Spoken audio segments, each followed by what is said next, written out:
ये अभी बांध है कि तालाब है? ये बांध है, बांध। अब बन कितना गई से? तालाब बन गई से, लेकिन तो हाँ, बांध के बाद तो तालाब बन गई से। अब इतना तो जानकारी नहीं है। पहले कितना तक पानी रही, कहाँ तक रही? पहले वहाँ तक फूल रही पूरा, वहाँ पूरा फूल। हाँ, अभी कितना हो गई से? अभी पूरा सूख जाइए। पूरा सूख गए हैं। ये तो हम गेट में बैठ गए है ना। हाँ, गेट लगे ना यार तो हाँ, है।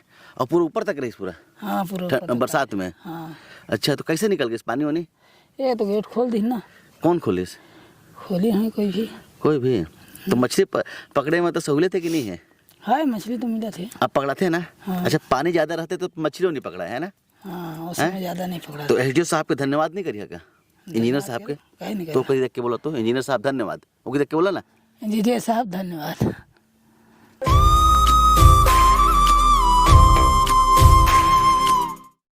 साल 1969 जब अपोलो 11 मिशन लॉन्च हुआ था और जिसमें 8 महीने में ही, सिर्फ और सिर्फ 8 से 10 महीने में ही उस मिशन को पूर्ण कर लिया गया था, और जिसमें कि पहला जो मानव था जिन्होंने चांद पर कदम रखा था। इसके बाद में आता है साल 1975 जिसमें कि स्वेज का जो नहर थी उसका पुनर्निर्माण किया गया था, जो कि युद्ध के समय में जितने भी पोत थे जो गिरे हुए थे, अंदर पे डूबे हुए थे, और जितने भी बम जो थे उन सब को निकाल करके उसकी सफाई कर दी गई थी। समझिए, ये समय मैं आपको इसलिए बता रहा हूँ कि इन सभी में 1 साल से भी कम समय लगा था मेरे पीछे। लेकिन आप देख लीजिए, एक ये बहुत ही सुंदर सा ये एक बांध हुआ करता था, लेकिन अभी समझिए कि ये बांध पूरी तरह से सूख चुका है। पेड़ पूरी तरह से दिख रहे हैं, जो पेड़ थे अभी से कुछ महीने पहले ये सब पानी में लबालब भरे हुए थे। देखिए उसके अंदर अभी चील बैठी हुई है और कहीं ना कहीं मछलियों के बाहर आने का इंतजार कर रहे हैं। इस एरिया को देखेंगे तो ये देखिए, ये पूरा का पूरा एरिया खाली हो रखा है, जैसे कि यहाँ पर से कोई ऐसा लगता है कि कोई कोयले की माइंस, लेकिन समझिए कोयले की माइंस नहीं है, ओपन माइंस नहीं है,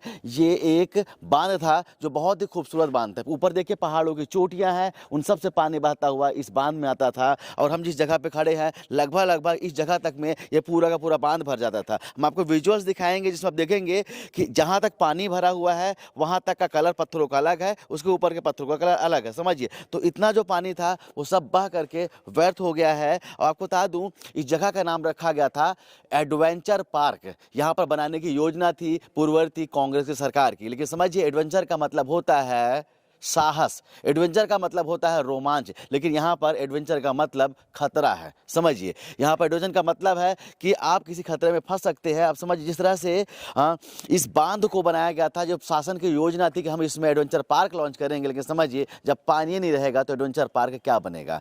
पिछले 1 साल से ज़्यादा समय से इस गेट को बनाने की कोशिश हो रही है। समझिए, इस गेट से ही पूरा पानी रिसाव हो जाता है, जो पानी समझिए अभी जनवरी का मौसम चल रहा है, 26 जनवरी नहीं आ पाया है, और इससे पहले ही ये जो बांध है ये अपने सूखने के कगार पर आ चुका है। तो समझिए, जब हम यहाँ के जो इंजीनियर हैं उनसे जब बात करते हैं तो उनका कहना है, जो ई साहब है वो तो फ़ोन नहीं उठाते। समझिए, हमारे छत्तीसगढ़ में कल्चर चलता है कि जितने भी ई लेवल के अधिकारी होंगे वो फ़ोन नहीं उठाएंगे। समझिए, एक ई की कहानी हमने दिखाई थी, जो पीएमजेएसवाई में थे। वो कहते हैं कि आप सड़कों पर उंगली क्यों करते हैं, और उससे आप हमारी सड़क उखड़ जाती है। जो दूसरे ई हैं ये फ़ोन ही नहीं उठाते हैं। तो हमारी बात जब यहाँ के एसडीओ से हुई तो उन्होंने कहा कि हम पिछले साल भी हमने कोशिश की थी, और तब से लेकर अभी तक ये कोशिश जारी है। समझिए, बरसात के मौसम में बांध पूरा लबालब भर जाता है। अभी 26 जनवरी नहीं हुआ, आज 22 जनवरी है। समझिए, और अभी के समय में देखिए कि जो बांध है अपने सूखने के कगार पर आ चुका है। बहुत ही कम इसमें पानी बचा है, लगभग इसका 80% से ज़्यादा पानी निकल करके व्यर्थ हो चुका है। समझिए, करोड़ों की लागत से ये बांध बनाए जाते हैं, और ऐसे जो बेशर्म एसडीओ हैं और बेशर्म अधिकारी हैं, समझिए वो बहाना बनाते हैं कि हम 1 साल से कर रहे हैं। इसलिए हमने दिखाया कि किस तरह से 1969 पे अपोलो 11 मिशन लॉन्च हो गया था, जिसमें पहला मानव जो चांद की कक्षा पर जिसमें कदम रखा था। 1975 का मैंने जिक्र किया, जिसमें मैंने बताया किस तरह से स्वेज जैसी नहर का पुनर्निर्माण हो गया था द्वितीय विश्व युद्ध के बाद में। कि समझिए, ये जो लोग हैं, ये जो ऐसे अधिकारी हैं, समझिए किस तरह से हमारे पैसे का, हमारे टैक्स के पैसे का दोहन करते हैं, और बहुत ही बेशर्मी के साथ में बोलते हैं कि हम तो निर्माण कार्य कर रहे हैं और हम इसको पूरा करेंगे। कब पूरा करेंगे, उनके पास में कोई डेडलाइन नहीं है। उनका कहना है कि हम इस पर लगे हुए, लेकिन समझिए 1 साल से ज़्यादा समय हो गया। पिछले साल की गर्मी में इसका सुधार कार्य करने की कोशिश की गई थी, और उसके नाम से कितने पैसे निकाल लिए गए होंगे ये तो ई साहब बताएंगे। तो जाएंगे ई साहब के पास से पूछेंगे कि पिछली बार कितने पैसे निकाले थे और इस बार आप लोग की मनसा कितने पैसे निकालने के लिए। समझिए जिस तरह से शासन की जो योजना है, शासन जिसमें सोचिए एक महत्वाकांक्षी योजना लाने की कोशिश करती है, एडवेंचर पार्क जिसमें स्थापित करना चाहती है। ऊपर जो शहर है समझिए ये छत्तीसगढ़ का हिल स्टेशन है, कोयलांचल नगरी है, कोयला नगरी चिरमिरी है और वहाँ का पूरा पानी यहाँ पर आता है, स्टोर होता है, लेकिन समझिए कुछ ही महीने में पानी निकल करके व्यर्थ हो जाता है। तो आखिर कौन जवाबदार है? आखिर ऐसे ई जो है जो टैक्स के पैसे से इसका निर्माण कराने की कोशिश तो करते हैं, दिखाते हैं कि हम निर्माण कर रहे हैं, लेकिन समझिए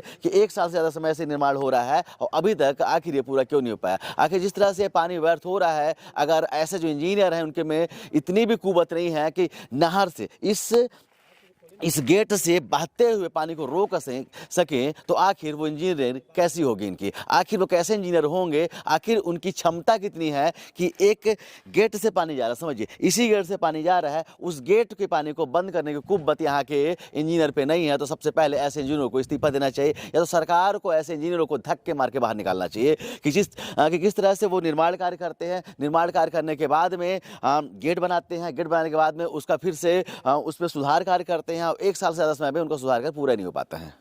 तो चलिए यहाँ के हिसाब से बात करते हैं और पूछते हैं कि उनका ये जो योजना है, सुधार योजना जो है, जो लगातार चलते रहती है, उस सुधार योजना कब पूरी होगी और आखिर जो पूरा का पूरा पानी जो यहाँ का बह गया है उसके लिए कौन जिम्मेदार है, कौन है दोषी और किस पर कार्रवाई होगी?